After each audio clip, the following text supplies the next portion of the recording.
پھر اسی طرح آپ صلی اللہ علیہ وسلم نے نکاح کے موقع پر یا نکاح سے قبل لڑکے کو لڑکی کے دیکھ لینے پر توجہ دلائی. یہاں ایک سوال یہ پیدا ہوتا ہے کہ یہ کیوں نہیں کہا کہ لڑکی بھی لڑکے کو دیکھ لے؟ کیونکہ یہ آتا ہے کہ شخص نے نکاح کا ارادہ کیا تو آپ نے فرمایا تم نے لڑکی کو دیکھا ہے. خود بھی اب آپ کی زندگی سے بھی ملتا ہے، لیکن لڑکی کا نہیں کہا گیا کہ لڑکی بھی دیکھے. یہ کہا گیا کہ لڑکی سے پوچھا ضرور جائے، اس لیے کہ لڑکی کا لڑکے کو دیکھنا کوئی مشکل نہیں. لیکن ہمارے ہاں بھی اور عام طور پر معاشروں میں یہ رواج ہوتا ہے کہ لڑکی چاہے ساری دنیا میں گھوم لے لیکن لڑکے کو نہ دکھائی جائے یا سسرال والوں کو نہ دکھائی جائے. اور یہ دراصل ہمارے ہاں ہندو کلچر سے آیا، تو اس کو رد کیا گیا.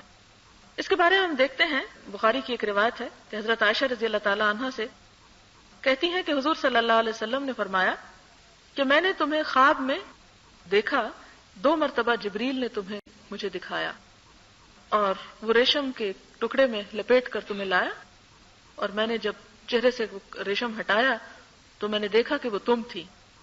اس وقت میں نے سوچا کہ اگر اللہ تعالیٰ کو یہ کام منظور ہے تو وہ خود ہی اس کو کر دے گا. اس سے کیا پتہ چلتا ہے کہ اگر اصل میں دیکھنا ممکن نہ ہو تو تصویر بھی دیکھی جا سکتی ہے، کیونکہ خواب میں ایک طرح سے شبیہ دکھائی گئی تھی. پھر اسی طرح یہ ہے کہ نکاح کے موقع پر مہر کا دیا جانا لڑکے کی طرف سے وہ انتہائی ضروری ہے. حضرت عبد الرحمن بن عوف نے نکاح کیا تو آپ صلی اللہ علیہ وسلم نے خاص طور پر پوچھا کہ مہر کتنا دیا ہے، تو انہوں نے بتایا کہ 1 گٹلی سونا. اسی طرح ایک شخص آیا حضور صلی اللہ علیہ وسلم کے پاس اور کہنے لگا کہ اللہ کے رسول صلی اللہ علیہ وسلم میرا نکاح کر دیجئے فلاں عورت کے ساتھ. آپ نے کہا تمہارے پاس مہر میں دینے کو کیا ہے؟ اس نے کہا کچھ بھی نہیں. آپ نے کہا کچھ تو لاؤ خواہ لوہے کی ایک انگوٹھی کیوں نہ ہو. اس نے کہا وہ بھی نہیں. آپ صلی اللہ علیہ وسلم نے فرمایا کہ یعنی جب بہت سی چیزیں گزر چکی کہ یہ بھی نہیں یہ بھی نہیں یہ بھی نہیں، تو آپ نے فرمایا اچھا تمہیں قرآن پاک کی کچھ صورتیں یاد ہیں؟ تو اس نے صورتوں کے نام لیے، بخاری میں ان کی تفصیل موجود ہے، فلاں اور فلاں اور فلاں صورت. تو اس پر آپ نے لڑکی سے پوچھا کہ کیا تم راضی ہو اس بات پر کہ یہ شخص تمہیں یہ صورتیں سکھا دے؟ اس نے کہا ہاں. تو آپ نے فرمایا زوجتکھا بما معک من القرآن، میں نے اس لڑکی کا نکاح تم سے اس چیز کے عوض کر دیا کہ تم اسے وہ تعلیم دو گے جو تمہارے پاس قرآن کے علم میں سے موجود ہے. تو گویا آپ صلی اللہ علیہ وسلم نے ایک لڑکی کے حقوق کا، ایک عورت کے حقوق کا اتنا لحاظ رکھا. حالانکہ آپ یہ بھی کر سکتے تھے کہ ٹھیک ہے فقیر آدمی کچھ نہیں دے سکتا تو ٹھیک ہے اسے معاف کر دیا جائے. معاف نہیں کیا گیا، لیکن ہمارے ہاں تو پہلے ہی اچھے خاصے مرد اپنی حیثیت میں ہوتے ہوئے بھی معاف کرا لیتے ہیں.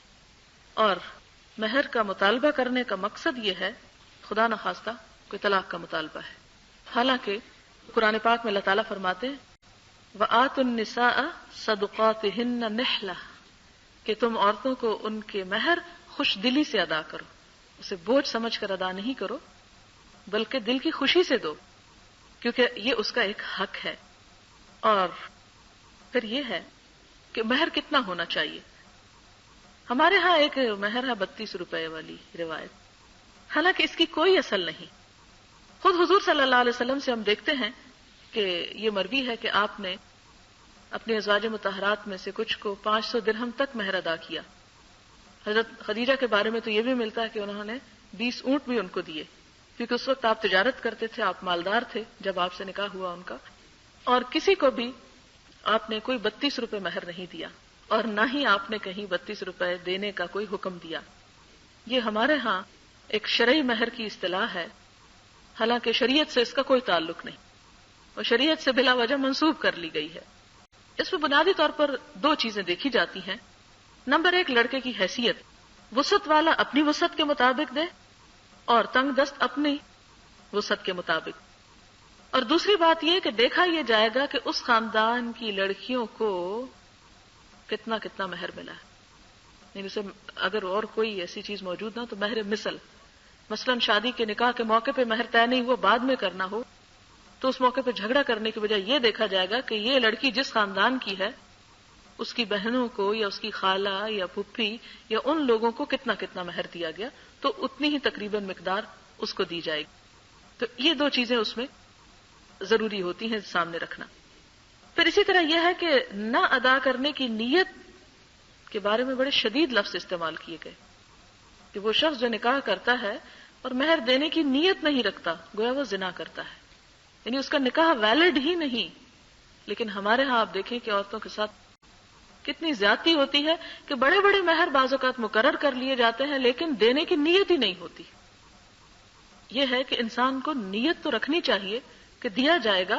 اس کے بعد یہ کہ اگر حالات یا اسباب یا کوئی چیز جو مہر میں رکھی گئی وہ ایسی نہیں کہ فوری اٹھا کے دے دی جائے تو وہ اور بات ہے. لیکن یہ نیت نہیں ہونی چاہیے کہ عورت کو دیا نہ جائے. ایک اور صورت یہ بھی ہے کہ پہلے دے دیا جاتا ہے پھر عورت سے چھین لیا جاتا ہے. ہمارے ہاں تو یہاں تک بھی ظلم ہوتا ہے کہ لڑکی بیچاری اپنے والدین کے گھر سے جو کچھ لے کر آتی ہے اسے بھی چھین لیا جاتا ہے اور اسے مجبور کیا جاتا ہے بعض اوقات کہ وہ جو کچھ لائی ہے پہلے وہ شوہر کے نام کرائے تو پھر اسے بسایا جائے گا. یہ انتہائی بدترین قسم کا استحصال ہے جو خواتین کے ساتھ ہمارے معاشرے میں کیا جاتا ہے. اور پھر افسوس کے ساتھ یہ کہنا پڑتا ہے کہ اس میں خود عورتیں شریک ہوتی. تو اس چیز کو یعنی دیکھیں کہ بار بار اللہ تعالیٰ نے نکاح کے خطبے میں اتقوا اللہ اتقوا اللہ اتقوا اللہ، اللہ سے ڈرو اللہ سے ڈرو اللہ سے ڈرو. کس لیے کہا؟ اسی لیے کہا کہ اس کو جان دینی ہے، اسے حساب دینا ہے. اگر تم کسی پر بھی زیادتی کرو گے، کیونکہ دونوں میں لڑکی بیچاری ذرا کمزور ہوتی ہے، اسے اپنے مستقبل کا خوف ہوتا ہے کہ اگر میں نہیں مانوں گی تو پھر میرا کیا ہوگا، تو وہ اس دباؤ میں آ کے اپنے ہر حق سے دستبردار ہوتی چلی جاتی. تو یہ ظلم روا رکھنا جو ہے اس کے بارے میں آپ کو معلوم ہوگا کہ حضور صلی اللہ علیہ وسلم نے اپنی دنیا سے رخصتی سے چند لمحے پہلے بھی یہی کہا تھا، عورتوں اور غلاموں کے بارے میں اللہ سے ڈرنا. یہ کمزور چیزیں ان کے اوپر زیادتی نہ کرنا، ان کے حقوق مت چھیننا. کیونکہ اس دور میں جاہلیت کے عربوں میں بھی عورت کے کوئی حقوق نہیں تھے اور ان کو کچھ دیا نہیں جاتا تھا، ان کی کوئی عزت نہیں تھی، ان کا کوئی قرار نہیں تھا، ان کا کوئی ٹھکانہ نہیں تھا. جو جب چاہتا نکاح کر لیتا اور کوئی پابندی نہیں تھی، جتنے چاہتا کر لیتا، اور جب چاہتا طلاق دیتا، اس پر کوئی اس کو پوچھنے والا نہیں تھا. لہذا معاشرہ ایک افراتفری کا شکار ہو کر رہ گیا. بہت سے لوگ اس پر بھی اعتراض کرتے ہیں کہ عورت کو طلاق کا حق کیوں نہیں دیا گیا. اسلام نے بڑی زیادتی کی ہے عورت کے ساتھ. حالانکہ اگر دیکھا جائے تو اگر یہ حق عورت کے پاس ہوتا تو شوہر پستول رکھ کے عورت سے طلاق دلواتے، خود کبھی نہ دیتے. یا ساس یا دوسرے خاندان والے مجبور کر کے کہ عورت ہی طلاق دے، اور اگر عورت دیتی تو پھر اسے مہر یا اس کے جو دوسرے حقوق تھے اس سے تو دستبردار ہو جاتی، وہ تو اس کو نہ ملتے. لہٰذا اللہ تعالیٰ نے عورت کو اگر یہ اختیار نہیں دیا تو اس کو محفوظ کیا، اسے بچایا ہے، اس کی پروٹیکشن کی ہے. کیونکہ جب اتھارٹی پاس ہوتی ہے تو اس کا استعمال اچھا یا برا وہ بھی بہت پھر حساب کی چیز ہو جاتی، اس پر بھی محاسبہ ہوتا ہے. پھر اس کے بعد بہت اہم چیز ہے ولیمہ. اسلام میں نہ تو بارات کا کوئی کانسیپٹ ہے اور نہ ہی نکاح کے موقع پر لڑکی والوں کے اوپر کوئی ذمہ داری ہے کہ وہ اس قسم کے رسم و رواج کو نبھائیں جو ہمارے معاشرے میں بہت عام ہے. اس میں جو چیز فرض کی گئی وہ لڑکے کے اوپر فرض کی گئی کہ وہ ولیمہ کرے. اور اس کے بارے میں آپ صلی اللہ علیہ وسلم نے بہت تلقین بھی کی، اور وہ ہے آپ صلی اللہ علیہ وسلم نے حضرت عبد الرحمن بن عوف سے ہی کہا کہ اولم ولو بشاتن، ولیمہ ضرور کرو خواہ ایک بکری کا ہی کیوں نہ کرو. اسی طرح آپ صلی اللہ علیہ وسلم نے حضرت زینب سے شادی کے بعد ولیمے میں بکری ذبح کی. ولیمے کی دعوت کو قبول کرنا بھی ضروری ہے. آپ صلی اللہ علیہ وسلم نے فرمایا من ترک الدعوۃ فقد عصى اللہ ورسولہ، جس نے ولیمے کی دعوت قبول نہ کی اس نے اللہ اور رسول کی نافرمانی کی. اس کے پیچھے بھی بڑی حکمت ہے. جب میں نے یہ بات پڑھی تو میں نے کہا یہ اتنی بڑی کیا بات ہے، ٹھیک ہے انسان کا نہیں دل چاہتا کہیں جانے کو نہ جائے، لیکن بات یہ ہے کہ یہ خاندانوں کو جوڑنے کا ایک بہترین طریقہ ہے. کہ نکاح کے موقع پر عموماً یہ ہوتا ہے کہ لوگ ایک دوسرے سے ناراض ہو جاتے ہیں، ہمیں گھر آ کر دعوت نہیں دی گئی، ہمیں اس موقع پہ یوں نہیں پوچھا گیا، ہمیں اس طرح نہیں بلایا گیا، لہٰذا ہم شادی پر نہیں آ رہے. یعنی جو دل کے غبار ہوتے ہیں وہ عین شادی کے موقع پہ نکالے جاتے ہیں. اور آپ دیکھیں کہ سارے رشتہ دار جہاں جمع ہوتے ہیں، ایک اگر نہیں آتا تو صرف ایک کی نہ آنا جو ہے وہ سب کو چبھ رہا ہوتا ہے. یہ نہیں دیکھتے کہ کتنے آئے ہیں، یہ دیکھا جاتا آیا کون نہیں. لہذا یہ بتا دیا گیا کہ ولیمے کی دعوت قبول نہ کرنا جو ہے یہ اللہ اور رسول کی نافرمانی ہے. پھر اسی طرح ایک اور نقطہ بتایا گیا ہم کو، اور وہ یہ ہے کہ بدترین کھانا ولیمے کا وہ کھانا ہے جس میں صرف امیروں کو بلایا جائے اور غریبوں کو بھلا دیا جائے. بدترین کھانا ولیمے کی دعوت ہے، یدعى لها الاغنیاء ویترک الفقراء، جس میں صرف اغنیاء بلائے جاتے ہیں اور فقراء چھوڑ دیے جاتے ہیں، خواہ وہ رشتہ دار ہی کیوں نہ ہو، اس لیے کہ یہ تو ہماری بےزتی کر دیں گے کہ ان کے ایسے ایسے رشتہ دار ہیں. حالانکہ تو اللہ تعالیٰ نے فرق رکھے ہیں اور اللہ تعالیٰ نے سب کچھ بنایا ہے. ایک حقیقت کو قبول کرنے میں حرج کیا ہے؟ لہذا ایسے موقع پر ان لوگوں کو بھی یاد رکھنا چاہیے جو دنیاوی حیثیت میں کمتر ہوں. پھر اس کے بعد یہ کہ مختصر الفاظ میں شوہر اور بیوی کے جو حقوق اور فرائض ہیں وہ مختصر بتاتی ہوں. اس میں پہلے درجے پر تو شوہر کے فرائض بتاؤں گی کہ اس کو بیوی کے ساتھ کس طرح نباہ کرنا چاہیے، اس لیے کہ شادی کے موقع پر جہاں عورت کی ذمہ داریاں و شوہر کی ذمہ داریاں بھی کچھ کم نہیں. آپ دیکھیں کہ پہلی بات تو یہ کہ ایک لڑکی جو اپنی عمر کا ایک بڑا حصہ ایک مخصوص ماحول میں گزارتی ہے، ماں باپ کے گھر میں لاڈ پیار سے بستی ہے، اس کی اپنی ایک دنیا ہوتی ہے، اس کے نازک جذبات ہوتے ہیں، اسے جب ایک دوسرے ماحول میں لے جایا جاتا ہے تو وہاں ایکسٹرا کیئر اور پروٹیکشن کی ضرورت ہوتی ہے. آپ دیکھیں کہ مضبوط سے مضبوط پودا بھی جب ایک جگہ سے اکھاڑ کے دوسری جگہ لگایا جاتا ہے تو پہلے کیا ہوتا ہے، وہ مرجھا جاتا ہے، اس کی کیئر زیادہ کرنی پڑتی ہے. اور جو پودا ایک جگہ اگا ہو اور وہیں پر بڑا پلا ہو اور مضبوط ہوا ہو، وہاں پر اس کو وہ جب بڑا ہو جاتا ہے تو خود اپنی غذا حاصل کرنے لگتا ہے. اسی طرح وہ بچی جو اپنے والدین کے گھر سے ایک طرح سے اٹھا کر اکھاڑ کر دوسری جگہ بھیجی جاتی ہے یا رکھی جاتی ہے، اس کی بہت زیادہ نگہداشت، احساس اس کے جذبات اور اس کے خیالات کا لحاظ رکھنے کی بھی ضرورت ہوتی ہے. پھر جب آہستہ آہستہ اس ماحول میں ایڈجسٹ ہو جاتی ہے، آتے ہی پہلے ہی دن اس سے بہت سے تقاضے نہیں کر لینے چاہیے اور پہلے ہی دن یہ نہیں دیکھنا چاہیے کہ اس کو کیا کیا کیا آتا ہے. اس کے ایک ایک قدم کا جائزہ، اس کی چیز کے اٹھانے رکھنے، بول چال لین دین، ہر چیز کا ایک کڑا امتحان شروع ہو جاتا ہے.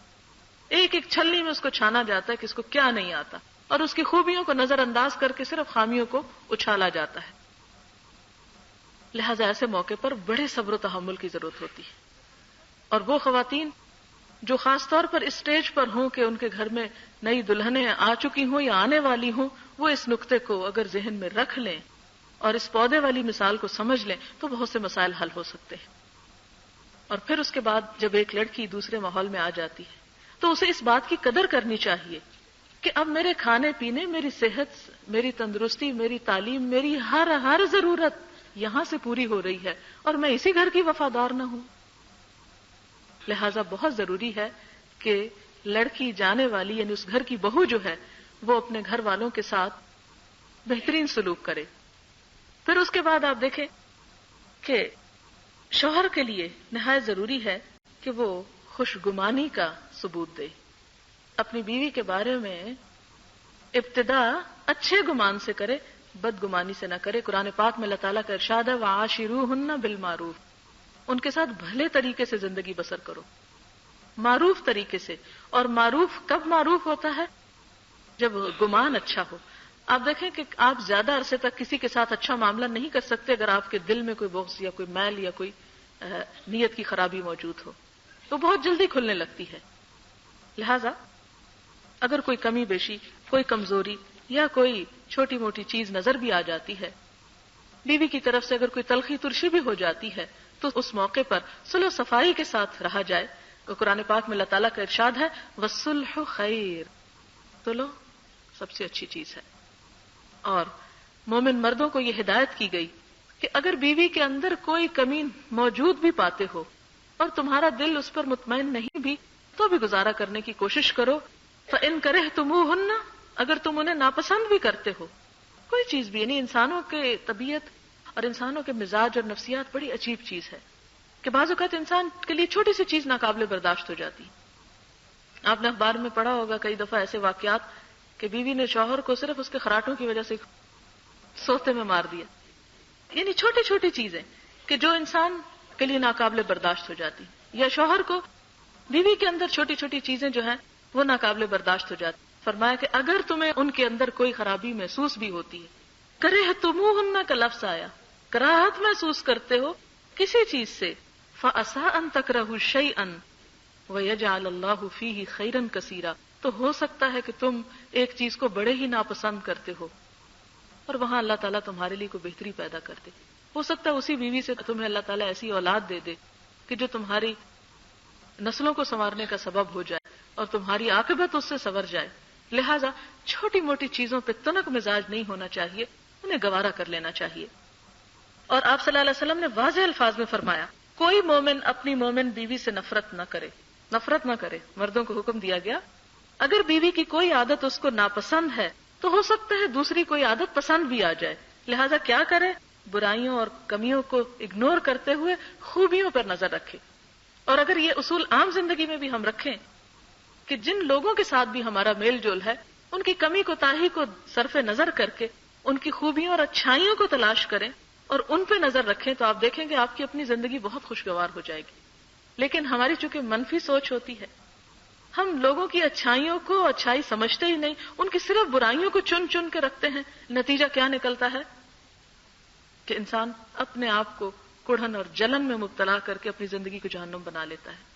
اس لیے کہ اگر انسان اپنے گریبان میں جھانکے تو اپنے اندر بے شمار برائیاں وہ ڈھونڈ لے گا، لیکن چونکہ جھانکتے نہیں نا اس لیے نظر نہیں آتی. تو ہونا یہ چاہیے کہ اگر انسان کو کسی کی کوئی بات بری لگ رہی ہو تو سوچے میرے اندر تو کوئی برائی نہیں، کیا میں پرفیکٹ ہوں؟ اگر میں پرفیکٹ نہیں ہوں، میرے اندر بھی کمی ہے، میرے اندر بھی برائی ہے جو دوسرے کو تکلیف دے سکتی ہے، تو دوسرے کی تکلیف دہ چیز جو ہے مجھے بھی درگزر کر جانی چاہیے، نظر انداز کر دینی چاہیے. پھر اسی طرح دوسری بات یہ ہے کہ عفو درگزر کے معاملے میں اللہ تعالیٰ یہاں تک فرماتے ہیں کہ یا ایھا الذین آمنوا ان من ازواجکم و اولادکم عدوا لکم، کہ اے اہل ایمان تمہاری اولاد یا بیویوں میں سے یا شوہر تمہارے دشمن بھی ہو سکتے ہیں. اگر وہ دشمنی کی حد تک بھی تمہارے ساتھ برے ہوں تو کیا کرو؟ فاحذروہم، بس محتاط رہو، وان تعفوا وتصفحوا، پھر بھی معاف کر دو، درگزر کر دو. یعنی اگر معاملہ شدید نوعیت کا بھی ہو تو بھی کیا سکھایا گیا؟ تعفوا وتصفحوا. عفو کہتے ہیں معاف کر دینے، تصفحوا صفح کہتے ہیں کہ ایسا معاف کرنا کہ جس کے بعد کوئی اثر ہی باقی نہ بچے، یعنی کوئی دل پہ داغ ہی نہ رہے، بالکل صاف کر دینا، اپنے دل کو بھی پاک کر دینا. پھر اس کے بعد فرمایا کہ وَتَغْفِرُوا فَإِنَّ اللَّهَ غَفُورٌ رَحِيمٌ، ان کی خطائیں بخش دو، معاف کر دو ان کو. اور آپ ایک بات یاد رکھیں، عموماً یہ ہوتا ہے کہ میاں بیوی کٹ پٹ ہو جاتی ہے، ایک دوسرے سے کوئی قصور کوتاہی ہو جاتی، پھر اگر کہ معافی مانگ لو، نہیں اس سے تو کبھی معافی نہیں مانگو. اور معافی مانگنے کو اپنی انا کے خلاف سمجھا جاتا ہے، حالانکہ معافی مانگ لینا سب سے بڑی خوبی. اور جو معافی مانگنے میں پہل کرتا ہے، جو منانے میں پہل کرتا ہے، وہ سارا اجر سمیٹ جاتا ہے. اس لیے غلطی نہ بھی ہو تو آگے بڑھ کے معافی مانگ لی جائے، اور اس سے آپ دیکھیں گے تعلقات بہت خوشگوار ہو جائیں گے. اور کس لیے معافی؟ اللہ کی خاطر، اللہ جزا دے گا اس کی. اور پھر بہت سے معاملات بگڑنے سے بچ جاتے ہیں. لیکن اگر انسان صرف اس بات کے انتظار میں رہے کہ دوسرا ہی منائے تو بعض اوقات ایسا بھی ہو جاتا ہے کہ پھر وہ دن آتا ہی نہیں، اور چھوٹی سی غلطی انسان کے لیے ساری زندگی کے حسرت کا سبب بن جاتی. تو آپ دیکھیں اللہ تعالیٰ فرماتے کہ مومنو تمہاری بعض بیویاں، یا ازواج کا لفظ چونکہ شوہر کے لیے بھی استعمال ہوتا ہے، اور شوہر اور بعض تمہاری اولاد تمہاری دشمن ہو سکتی ہے، سو ان سے بچتے رہو. اور اگر تم عفو درگزر اور چشم پوشی سے کام لو، یعنی معاف کرتے چلے جاؤ، تو یقین رکھو خدا بہت ہی زیادہ رحم کرنے والا ہے. یعنی کیا تم نہیں چاہتے کہ اللہ تعالیٰ تمہیں بخش دے؟ تو ان کی کوتاہیوں کو معاف کر دو. اسی طرح یہ ہے کہ خوش اخلاقی جو عموماً انسان گھر میں بھول جاتا ہے، اس کی طرف توجہ دلائی گئی کہ میاں بیوی کے رشتے کے درمیان بہترین خوش اخلاقی کا مظاہرہ ہونا چاہیے. حضور صلی اللہ علیہ وسلم نے فرمایا کامل ایمان والے مومن وہ ہیں جو اپنے اخلاق میں سب سے اچھے ہوں، اور تم میں سب سے اچھے لوگ وہ ہیں جو اپنی بیویوں کے حق میں سب سے اچھے ہوں. یعنی سب سے اچھا یعنی با اخلاق اللہ تعالیٰ کی نظر میں وہ ہے جو اپنی بیوی کے ساتھ با اخلاق. یہ مردوں کو کہا جا رہا ہے، افسوس کہ وہ تو سن نہیں رہے، لیکن یعنی صرف یہ احساس دلانا چاہتی ہوں کہ اللہ تعالیٰ نے آپ کی خوب پروٹیکشن کی ہے، بہت کچھ دیا ہے آپ کو، لیکن پھر بھی مسلمان عورت کہتی ہے مجھے تو اسلام نے کچھ دیا ہی نہیں، ہمیں تو کوئی حقوق ہی نہیں ملی. اور آپ صلی اللہ علیہ وسلم نے ایک موقع پہ یہ بھی فرمایا خیرکم خیر لأہلہ وانا خیرکم لأہلی، تم میں سب سے اچھا وہ جو اپنی بیوی کے حق میں اچھا، اپنے گھر والوں کے حق میں اچھا، اور لوگوں دیکھو میں تم سب میں اپنے گھر والوں کے لیے سب سے اچھا ہوں۔ یعنی انسان کی اصل اچھائی کیا ہے کہ اپنے گھر والوں کے لیے اچھا ہو۔ اگر ان کے ساتھ وہ صحیح طور پر نباہ نہیں کر سکتا کہ انسان باہر تو ہنستا مسکراتا رہے اور دونوں ایک دوسرے کو دیکھ کھانے والی نظروں سے دیکھیں تو اس گھر میں کبھی سکون نہیں ہو سکتا۔ حضرت عائشہ فرماتی ہیں کہ میں نے نبی صلی اللہ علیہ وسلم کے ہاں گڑیوں سے کھیلا کرتی تھی، یعنی کھلونوں سے کھیلا کرتی تھی، اور میری سہیلیاں بھی میرے ساتھ کھیلتی، یعنی جب رخصتی ہو کر آئی بھی چھوٹی تھی اور کھیلنے کودنے کی عمر تھی تو کھیلتی تھی۔ نبی صلی اللہ علیہ وسلم تشریف لاتے تو ادھر ادھر چھپ جاتی تھی، آپ ڈھونڈ ڈھونڈ کر ایک ایک کو میرے پاس بھیجتے تاکہ وہ میرے ساتھ کھیلیں۔ اس سے کیا پتہ چلتا ہے کہ بیوی کی دلچسپیوں اور اس کے شوق کا لحاظ رکھنا چاہیے۔ پھر اسی طرح ایک بار حضور صلی اللہ علیہ وسلم کے ساتھ حضرت صفیہ سفر کر رہی تھی، حضرت صفیہ کا اونٹ بیٹھ گیا، وہ سب سے پیچھے رہ گئی۔ نبی صلی اللہ علیہ وسلم نے دیکھا کہ وہ زارو قطار رو رہی ہیں، آپ رک گئے اور اپنی دست مبارک سے ان کی چادر کا پلو لے کر ان کے آنسو پوچھنے لگے۔ ظاہر دوسروں کے سامنے پوچھے ہوں گے تبھی تو کسی نے رپورٹ کیا کہ ہمارے ہاں تو یہ ہوتا ہے کہ لوگ کہتے ہیں لو بیوی کے آنسو پوچھ رہے، بیوی کے غلام ہو گئے، زن مرید ہو گئے۔ حالانکہ اللہ کے رسول صلی اللہ علیہ وسلم سے بڑھ کر خوش اخلاق اور کوئی نہیں تھا، اور ہوا کیا، آپ آنسو پوچھتے جاتے اور وہ بے اختیار روتی جاتی اور رو رہی تھی۔ پھر اسی طرح ایک اور موقع پر آپ نے اپنا گھٹنا آگے کیا کہ وہ اونٹ پر سوار ہو سکے، یعنی آپ صلی اللہ علیہ وسلم نے اس معاملے کو بھی کوئی اپنے لیے برائی نہیں سمجھا۔ اور وہ جو سب سے عظیم انسان اگر اتنی عاجزی کا مظاہرہ کر سکتے ہیں تو ہم اپنی زندگی میں ایک دوسرے کے لیے نرم اور عاجز کیوں نہیں ہو سکتے۔ پھر اسی طرح مرد کے اوپر یہ ذمہ داری عائد ہوتی ہے کہ وہ بیوی کی ضروریات زندگی کو فراہم کرے اور اس میں بخل سے کام نہ لے، کیونکہ اللہ تعالیٰ نے مردوں کو جو فضیلت عطا کی وہ اسی بنیاد پر کہ وہ اپنی بیوی پہ خرچ کرتے ہیں۔ اس کے بارے میں حضور صلی اللہ علیہ وسلم کا ارشاد ہے کہ ایک دینار سے مطلب ایک کوئن، پیسہ، وہ ہے جو تم نے اللہ کے رستے میں خرچ کیا۔ ایک دینار وہ ہے جو تم نے کسی غلام کو آزاد کرنے میں خرچ کیا۔ ایک دینار وہ ہے جو تم نے کسی فقیر کو صدقے میں دیا۔ ایک دینار وہ ہے جو تم نے اپنے گھر والوں پہ خرچ کیا۔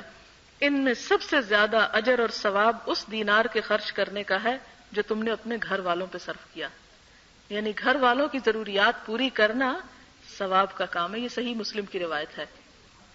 اپنے گھر والوں کی ضروریات پوری کرتا ہے تو وہ یہ نہ کہے کہ وہ تو اپنے پیسے گنوا رہا ہے۔ اسی کا سے مجھے واقعہ یاد آیا کہ حضرت عبداللہ بن مسعود کی بیوی تھی، ہنرمند خاتون تھی، اپنے ہاتھ سے کچھ کام کرتی اور کماتی تھی۔ تو ایک دفعہ حضور صلی اللہ علیہ وسلم نے عورتوں کو تلقین کی کہ صدقہ کیا کرو، تو بڑی خفا ہوئی اور کہنے لگی عبداللہ تم پہ اور تمہارے بچوں پہ خرچ کر کر کے مجھے تو موقع ہی نہیں ملتا کہ میں کوئی اور کسی کام میں خرچ کروں، تو جاؤ تم پوچھ کر آؤ حضور صلی اللہ علیہ وسلم سے کہ کیا مجھے اس کا کوئی ثواب ملے گا۔ وہ کہنے لگے نہیں میں تو نہیں پوچھتا، تم خود جا کے پوچھو۔ کہنے کہ اچھا میں جا رہی ہوں پوچھنے۔ جب گئیں تو وہاں پر اندر جانے کی ہمت نہیں ہو رہی تھی کہ جا کے کیسے حضور صلی اللہ علیہ وسلم سے پوچھیں۔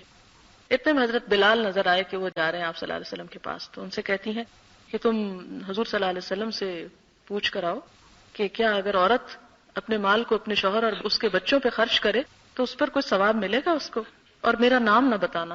وہ جب اندر پہنچے تو انہوں نے کہا کہ یا رسول اللہ صلی اللہ علیہ وسلم کوئی خاتون یہ مسئلہ پوچھ رہی، تو انہوں نے کہا کہ کون ہے؟ تو کہا کہ زینب ہے۔ کہا کون سی زینب ہے؟ تو حضرت بلال کو بتانا پڑ گیا۔ اب یہ کہ انہوں نے تو کہا تھا مت بتانا، لیکن دوسری طرف جب اللہ کے رسول صلی اللہ علیہ وسلم نے پوچھا تو وہ چھپا نہ سکے، تو آپ نے فرمایا جاؤ اس کو بتا دو کہ وہ سب اس کے لیے صدقہ ہے، یعنی بیوی اپنی کمائی میں سے، اپنے مال میں سے جو کچھ بچوں یا شوہر پہ خرچ کرتی ہے اس پر اجر اور ثواب کی مستحق ہو۔ دنیا میں تو اسے کچھ نہیں ملتا، دنیا میں تو ایک طرح سے وہ لوز کر رہی ہے، لیکن اللہ تعالیٰ کے ہاں اس کا بہترین اجر اور ثواب ہے، کیونکہ اس پہ فرض نہیں ہے خرچ کرنا، وہ دل کی خوشی سے کر رہی ہے۔ لہٰذا اگر شوہر یا بچے ضرورت مند ہیں تو پہلے ان کا حق ہے باہر کے غریبوں سے۔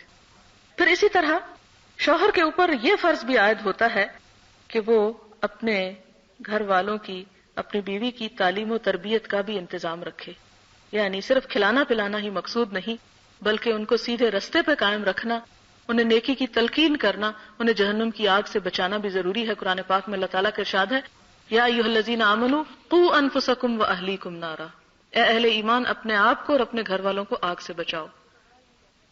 اسی لیے فقہا یہ کہتے ہیں کہ اگر کوئی شوہر اپنی بیوی کو علم حاصل کرنے سے روکے تو بیوی کو اس معاملے میں شوہر کی اطاعت نہیں کرنی چاہیے. یعنی یا تو شوہر خود اس کا کوئی انتظام کرے، اگر نہیں کرتا اور بیوی خود سیکھنا چاہتی ہے تو شوہر اس کو روک نہیں سکتا، کیونکہ علم ایک ایسی چیز ہے، ایک ایسی سیرابی ہے جس میں کسی کو کسی حالت میں بھی روکا نہیں جا سکتا. اسی طرح قرآن پاک میں ایک اور آیت آتی ہے وَأْمُرْ أَهْلَكَ بِالصَّلَاةِ وَاسْتَبِرْ عَلَيْهَا. شوہر پہ ذمہ داری عائد ہوتی کہ اپنے گھر والوں کو نماز کا حکم دے اور اس پہ خود بھی قائم رہے. اسی طرح آپ صلی اللہ علیہ وسلم نے فرمایا جب کوئی مرد رات میں اپنی بیوی کو جگاتا ہے اور دونوں مل کر 2 رکعت نماز پڑھتے ہیں تو شوہر کا نام ذکر کرنے والوں میں اور بیوی کا نام ذکر کرنے والیوں میں لکھ لیا جاتا ہے. یعنی ایک دوسرے کی مدد کرنی چاہیے نیکی کے کاموں میں. اسی لیے حضرت عمر جو تھے وہ جب رات کو خود اٹھتے تہجد کے لیے تو اپنی بیوی کو بھی جگاتے اور پھر یہ آیت بھی پڑھتے تھے وَأْمُرْ أَهْلَكَ بِالصَّلَاةِ وَاسْتَبِرْ عَلَيْهَا. اب یہ ہے کہ بیوی کے کیا فرائض ہیں، اسے کیا کرنا چاہیے. تو پہلی بات یہ کہ خوشی کے ساتھ شوہر کی اطاعت کرنی چاہیے. جیسے شوہر پہ فرض کیا گیا کہ وہ بیوی پہ خرچ کرے، اس کی ضروریات کا خیال رکھے، اسی طرح یعنی شوہر پہ جو فرض ہے تو بیوی پہ یہ فرض کیا گیا کہ وہ شوہر کی بات مانے. قرآن پاک میں اچھی عورت کی جو تعریف کی گئی وہ یہ ہے فالصالحات قانتات، نیک عورتیں فرما بردار ہوتی ہیں، شوہروں کی فرما بردار ہوتی ہیں، ان کی بات مانتی. یہاں تک کہ نفلی روزے کے بارے میں فرمایا کوئی عورت شوہر کی اجازت کے بغیر روزہ نہ رکھے، یعنی یہاں تک شوہر کو حق دیا گیا. اور فرما برداری کا پہلے اصول میں بتا چکی ہوں، اس لیے دوبارہ زیادہ ڈیٹیل میں نہیں جا رہی کہ معروف اور صحیح کام میں، یعنی اگر کوئی شوہر کہے کہ تم یہ غلط کام کرو تو وہ غلط کام کا کرنا شوہر کی فرما برداری نہیں ہے. شوہر کی فرما برداری اللہ تعالیٰ کی فرما برداری کے بعد، اس سے ٹکرائے نہ. اسی طرح عورت کے اوپر ایک اور بہت بڑی ذمہ داری ہے کہ وہ اپنی آبرو اور عصمت اور عزت کی حفاظت کرے اور ایسی تمام باتوں سے بھی پرہیز کرے کہ جس سے شوہر کا اعتماد ٹوٹے. حضور صلی اللہ علیہ وسلم نے فرمایا جب عورت 5 وقت کی نماز پڑھے، اپنی آبرو کی حفاظت کرے، اپنے شوہر کی فرما بردار رہے تو جنت میں جس دروازے سے چاہے داخل ہو جائے، یعنی جنت کھول دی جائے گی اس کے لیے. اسی طرح اس اجازت میں یہ ہے کہ شوہر کی مرضی کے بغیر گھر سے نہیں نکلنا چاہیے. وہ علم حاصل کرنا تو دوسری بات ہے، لیکن عام دنیا کے کاموں میں شوہر سے پوچھے بغیر یا اسے بتائے بغیر گھر سے نہیں نکلنا چاہیے. حضرت معاذ بن جبل کہتے ہیں کہ نبی صلی اللہ علیہ وسلم نے فرمایا خدا پر ایمان رکھنے والی عورت کے لیے یہ جائز نہیں کہ وہ اپنے شوہر کے گھر میں کسی ایسے شخص کو آنے کی اجازت دے جس کا آنا شوہر کو ناگوار ہو، اور وہ گھر سے ایسی صورت میں نکلے جبکہ اس کا نکلنا شوہر کو ناگوار ہو. اور عورت شوہر کے معاملے میں کسی دوسرے کا کہا نہ مانے، نہ اپنے ماں باپ کا اور نہ ہی کسی دوست یا کسی اور رشتہ دار کا، کیونکہ عموماً یہ ہوتا ہے کہ شوہر اور بیوی کے معاملات ایک انوکھی طرز کے ہوتے ہیں جس میں کسی دوسرے کی انٹرفیئرنس بعض اوقات ان کو نقصان پہنچاتی. یہاں میں ایک بات یہ بھی ایڈ کرنا چاہوں گی کہ کوئی گھرانہ اور کوئی تعلق اس سے خالی نہیں ہوتا کہ شوہر اور بیوی میں کبھی تلخی یا کوئی اختلاف رائے یا کوئی بحث مباحثہ نہ ہو جائے. عموماً ایسی چیزیں انسان کی زندگی میں نیچرلی اس کے ساتھ، لہذا ہونا یہ چاہیے کہ بیوی یعنی شوہر تو عموماً ضبط کر لیتے، لیکن بیوی کسی ایسے جھگڑے یا کسی ایسی چھوٹی موٹی بات کو اپنے پیرنٹس تک نہ پہنچائے. وہ کیوں؟ اس لیے کہ والدین کا دل اولاد کے لیے بڑا ہی نرم ہوتا ہے، اور بیٹی کی محبت، خاص بیٹیاں بہت پیاری ہوتی، بیٹی کی محبت اس بات پہ تڑپا دیتی ہے کہ اسے کسی نے تکلیف پہنچائی ہے. حالانکہ اس میں قصور اپنی بیٹی کا بھی ہو سکتا ہے، لیکن والدین کو اپنی بیٹی کا قصور پہ نظر نہیں آتا، لہٰذا وہ ڈائریکٹلی شوہر کو، شوہر کے رشتہ داروں کو اور دوسروں کو برا بھلا کہنے لگتے ہیں، جس کا نتیجہ کیا ہوتا ہے؟ شوہر کے پیرنٹس کی، اس کے رشتہ داروں کی عزت لڑکی کے والدین کے دل سے نکل جاتی ہے.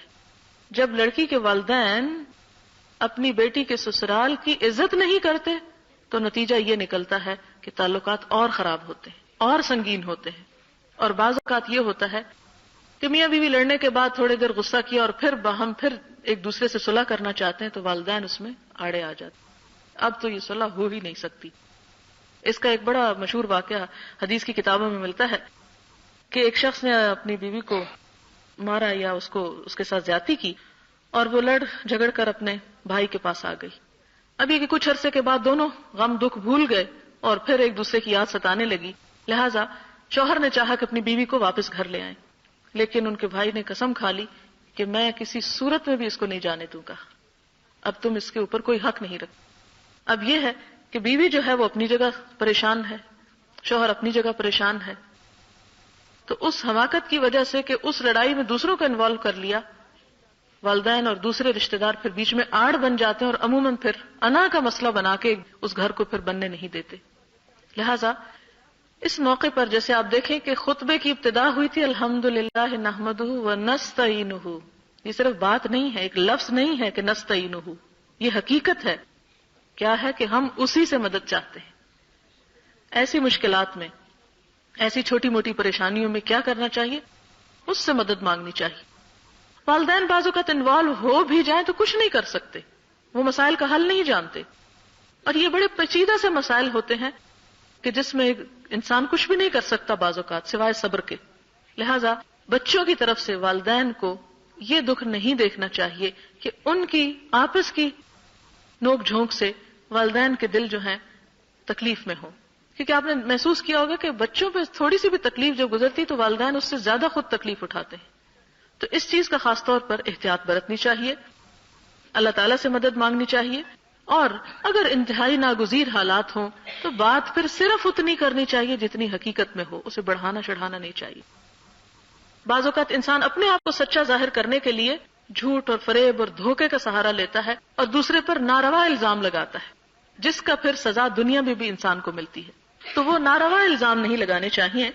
پھر اس کے بعد یہ ہے کہ اپنے انداز، اپنے اخلاق اور کردار اور اپنے طرز عمل سے شوہر کو خوش رکھنے کی کوشش کرنی چاہیے۔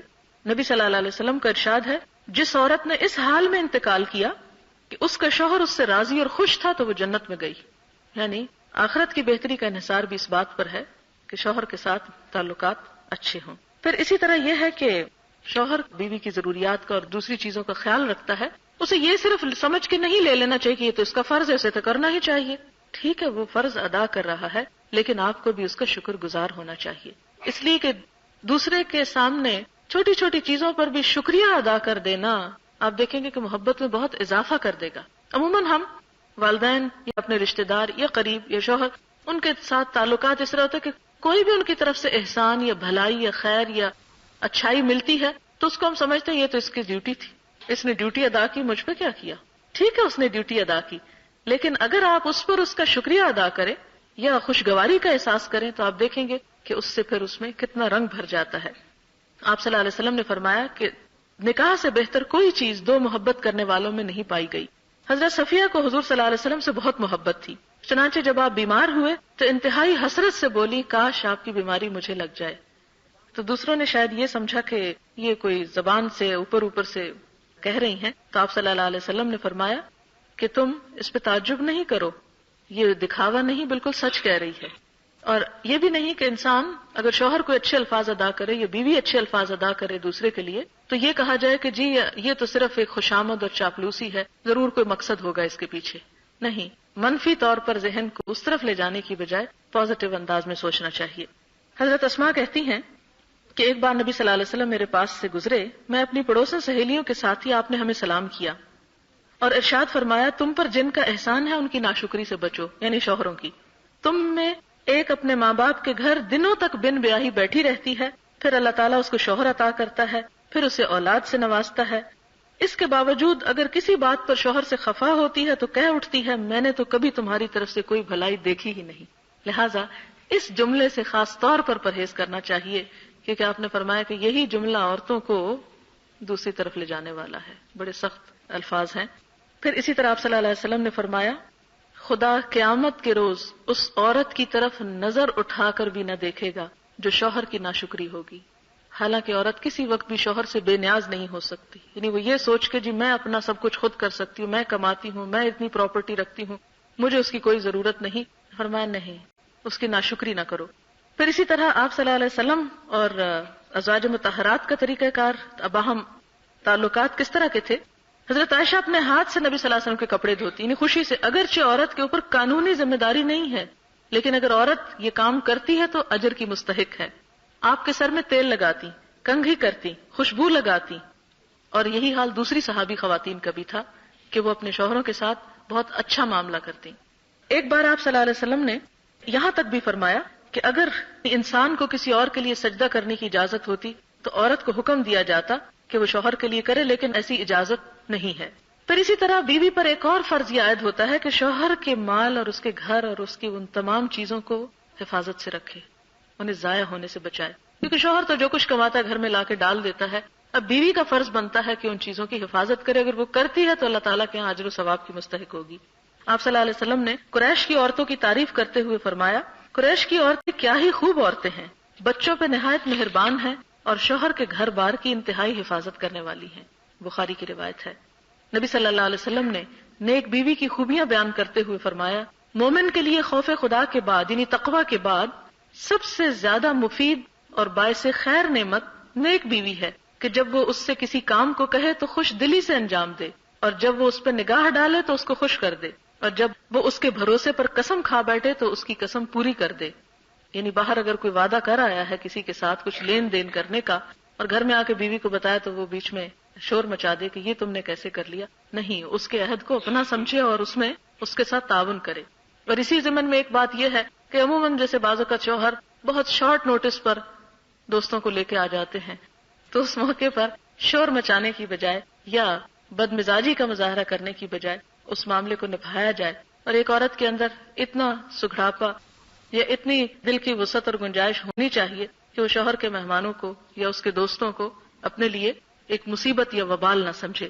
پھر اسی طرح یہ ہے کہ آپ صلی اللہ علیہ وسلم نے فرمایا کہ جب شوہر کہیں چلا جائے تو اس کے پیچھے اپنی عزت اور آبرو کی حفاظت کرے اور شوہر کے مال اور اسباب کی نگرانی میں شوہر کی خیرخواہ اور وفادار رہے. یعنی اس کا مال نکال کے ایسے ہی ضائع نہ کرے. اور ان سب باتوں میں یہ کہ یہ جتنی بھی احادیث میں نے پڑھ کر سنائی، ہو سکتا ہے ان میں سے بعض چیزیں ہمارے نفس پہ بڑی بھاری ہوں کہ یہ نہیں ہم کر سکتے، لیکن یاد رکھیں کہ ہم کو بھی اللہ نے بنایا نا، ہمارے مزاج بھی اللہ نے بنایا، عورت کو بھی اللہ نے بنایا، مرد کو بھی. عورت کی نفسیات بھی رب سمجھتا ہے، مرد کی بھی سمجھتا ہے. دونوں کو کچھ چیزوں میں پابند کیا.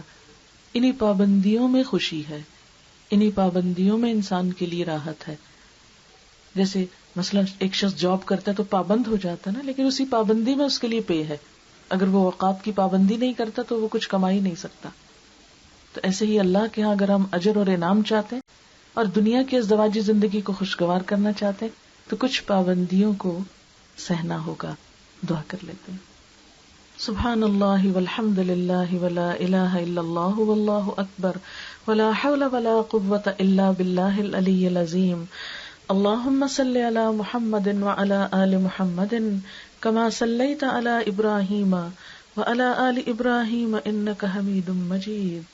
اللہم بارک علی محمد وعلی آل محمد کما بارکت علی ابراہیم وعلی آل ابراہیم انک حمید مجید. ربنا آتنا فی الدنیا حسنۃ وفی الآخرۃ حسنۃ وقنا عذاب النار. ربنا لا تزغ قلوبنا بعد إذ هديتنا وهب لنا من لدنك رحمة إنك أنت الوهاب.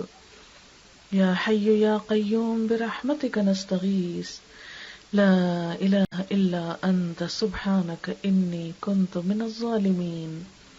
یا اللہ پاک، جو کچھ ہم نے پڑھا سنا ہے تو اپنی رحمت سے اسے قبول فرما.